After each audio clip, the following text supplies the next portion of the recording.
क्या हाल चाल है आप सभी का। ये जो है सुपर 30 बैच कक्षा 12 का जीव विज्ञान का बैच चल रहा है। बहुत इंपॉर्टेंट टॉपिक है सुपर 30 बैच, इसलिए क्योंकि ज़्यादा दिन एग्ज़ाम बचे नहीं हैं। ठीक है, बोर्ड एग्ज़ाम जो है 18 फरवरी से स्टार्ट हो रहा है, तो इसी की को लेकर जो है तैयारी एकदम जोरों पर है। सारे इंपॉर्टेंट टॉपिक पढ़ाए जा रहे हैं आप सभी को। ठीक है, और अभी चल रहा है क्या, मानव जनन। अगर आप मानव जनन का वीडियो नहीं देखे हैं पहला वीडियो तो जाकर देख लीजिए, निवेदन है। अगर आप बायोलॉजी में अच्छा नंबर लाना चाहते हैं तो ठीक है।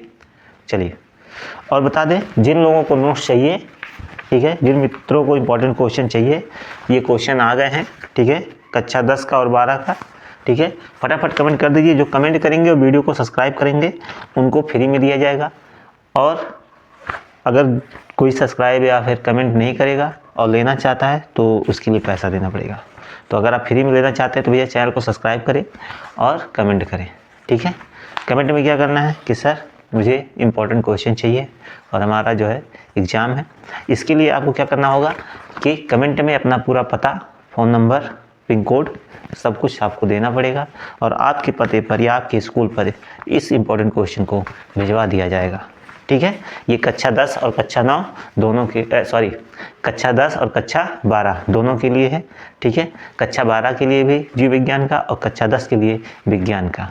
ठीक है, इंपॉर्टेंट क्वेश्चन जो है वो तैयार किए गए हैं। चलिए आगे बढ़ते हैं टॉपिक पर। कल आपको हम मानव जनन के बारे में बताए थे कि मानव एक लिंगी होते हैं, कैसे जनन करते हैं। ठीक है, इनमें जो है युग्मक का निर्माण कैसे होता है, इस पर हम चर्चा किए थे। ठीक है, और बताए थे कि हम मानव में जो जनन होता है उनको हम 3 भागों में बांट सकते हैं। 3 भाग कौन कौन से बांट सकते हैं? निषेचन से पूर्व की घटना, निषेचन और निषेचन के बाद की घटना। ठीक है, 3 भागों में हम बांट सकते हैं। और तो हम आज जो शुरू करने वाले हैं क्या भाई, निषेचन से पूर्व की घटना, यानी अभी निषेचन नहीं हुआ, निषेचन से पहले क्या क्या होता है हम इस पर चर्चा करने वाले हैं एकदम विस्तार से। ठीक है, अब ध्यान दीजिए, निषेचन से पूर्व की घटना मतलब हम वहाँ से शुरू करने वाले हैं जहाँ से किसी बच्चे का जन्म होता है। जब कोई बच्चा पृथ्वी पर आता है, ठीक है, तो उसे शिशु कहा जाता है। फिर थोड़ा और बड़ा होता है, ठीक है, तो बाल्यावस्था होता है। थोड़ा और बड़ा होता है, 8 से 10 साल का होता है, तो किशोरावस्था होता है। और जब वो 13 साल के करीब में पहुंचता है या 13 साल से अधिक हो जाता है तो उसको युवा अवस्था कहा जाता है। मतलब समझिए, गर्भ में है तो भ्रूण, पृथ्वी पर आया तो शिशु, थोड़ा और बड़ा हुआ 2 साल 3 साल का हुआ तो बाल्यावस्था, और थोड़ा बड़ा हुआ 7 साल 8 साल का हुआ तो किशोरावस्था, और जब 13 साल का हुआ तो क्या होता है भाई, युवा अवस्था। युवा अवस्था जिसको हम लोग आम भाषा में कहते हैं जवानी, यानी जवान होना। बहुत सारे शरीर के अंग होते हैं जो किशोरावस्था में लगभग क्या होते हैं, विकसित हो जाते हैं। दिमाग भी विकसित हो जाता है, दांत भी उग जाता है। ठीक है, लेकिन जनन संबंधी कुछ ऐसे अंग होते हैं जो युवा अवस्था में विकसित होते हैं। कब विकसित होते हैं भैया, युवा अवस्था में विकसित होते हैं। और जब ये जनन अंग विकसित होते हैं युवा अवस्था में, तो उसके प्रभाव सीधे आपके शरीर पर दिखाई देते हैं।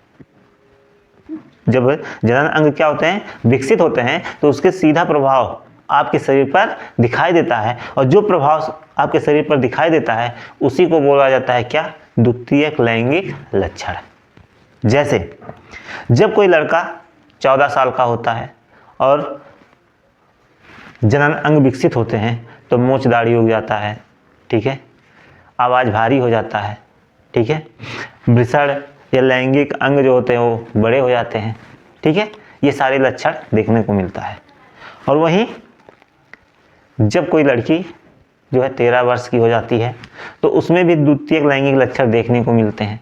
जैसे उसकी आवाज़ पतली हो जाती है, स्तन बड़े हो जाते हैं, जनन अंगों पर बाल उग जाते हैं। ठीक है, ऐसे बहुत सारे लक्षण देखने को मिलती हैं। तो आपसे बहुत सारे बार क्वेश्चन में कोई पूछ लिया होगा कि अगर ये द्वितीयक लैंगिक लक्षण है तो प्राथमिक लैंगिक लक्षण क्या है? भैया प्राथमिक लैंगिक लक्षण आपका लिंग है, यानी वह लक्षण जिससे ये पहचान किया जाता है कि कौन लड़का है और कौन लड़की है। ठीक है, उसी को कहते हैं क्या, प्राथमिक लैंगिक लक्षण, जो आपका क्या होता है, लिंग होता है। समझ में आया ना। तो लिंग के द्वारा ही, जब बच्चा छोटा होता है तो लिंग के द्वारा ही पहचाना जाता है कि कौन लड़की है और कौन सा लड़का है। ठीक है, क्यों? क्योंकि उस समय द्वितीयक लैंगिक लक्षण नहीं होते हैं। अगर कोई छोटा बच्चा है, ठीक है, तो दूर से देखने पर हम पता नहीं कर पाएंगे कि वो लड़का है कि लड़की है। लेकिन जब कोई बच्चा 13 साल से ऊपर का हो जाएगा या 13 साल का हो जाएगा तो हम देख कर भी बता सकते हैं कि कौन लड़का है और कौन लड़की है, क्योंकि 13 वर्ष से ही द्वितीयक लैंगिक लक्षण दिखाई देने लगते हैं। ठीक है, इतनी बातें आपको समझ में आ गई। तो द्वितीयक लैंगिक लक्षण और प्राथमिक लैंगिक लक्षण, ठीक है, इसको आप समझ लीजिए। ठीक है, क्योंकि एग्जाम में भी पूछ लेता है। तो प्राथमिक लैंगिक लक्षण जो होता है वो आपका लिंग है, ठीक है, या फिर जिससे लड़का लड़की का पहचान किया जाता है बाल अवस्था में, ये जन्म से पहले ही निर्धारण हो जाता है इसका, ठीक है, गर्भ में। और जो द्वितीयक लैंगिक लक्षण होता है वो 13 से 14 वर्ष की आयु में जो है दिखाई देने लगता है। ठीक है, चलिए आगे बढ़ते हैं। तो निषेचन से पूर्व की घटना में हम सबसे पहले पढ़ेंगे पुरुष जनन तंत्र। देखिए 2 जनन तंत्र इसमें हमको पढ़ना है, पहला पुरुष जनन तंत्र और दूसरा स्त्री जनन तंत्र, मतलब मादा जनन तंत्र। पुरुष जनन तंत्र में हम जो है पुरुष के बारे में पढ़ेंगे, ठीक है, और स्त्री जनन तंत्र में हम किसके बारे में पढ़ेंगे? स्त्री के बारे में पढ़ेंगे। ठीक है, तो ध्यान दीजिए, पुरुषों में हम सबसे पहले बता दें कि 14 वर्ष की आयु में, 14 वर्ष की आयु में यौनारंभ होता है। यौनारंभ मतलब जवानी आती है। ठीक है, यानी 14 वर्ष के आयु में ही कोई लड़का, कोई बालक जवान हो जाता है। ठीक है, और उसके सारे जनन अंग विकसित हो जाते हैं और शुक्राणु का निर्माण भी प्रारंभ हो जाता है। ठीक है, इससे क्या होता है, क्या क्या लक्षण दिखाई देते हैं? मूंछ दाढ़ी उगने लगता है, आवाज़ भारी हो जाता है, तेजी से लंबाई बढ़ने लगती है। ठीक है, जनन अंग विकसित होने लगते हैं, जिससे क्या होते हैं, जनन अंग वृद्धि करने लगते हैं। ठीक है, ऐसे बहुत सारी चीज़ें होती हैं। पुरुषों में मुख्य जनन अंग जो होता है, मुख्य जनन अंग जो होता है वो क्या होता है भैया? वृषण होता है। क्या होता है? वृषण। अगर पुरुषों में मुख्य जनन अंग कोई आपसे पूछेगा तो क्या बताइए? वृषण बताइए। अंग्रेजी में इसको बोलते हैं टेस्टिस। ठीक है, क्या बोलते हैं? टेस्टिस। वृषण में ही किसका निर्माण होता है?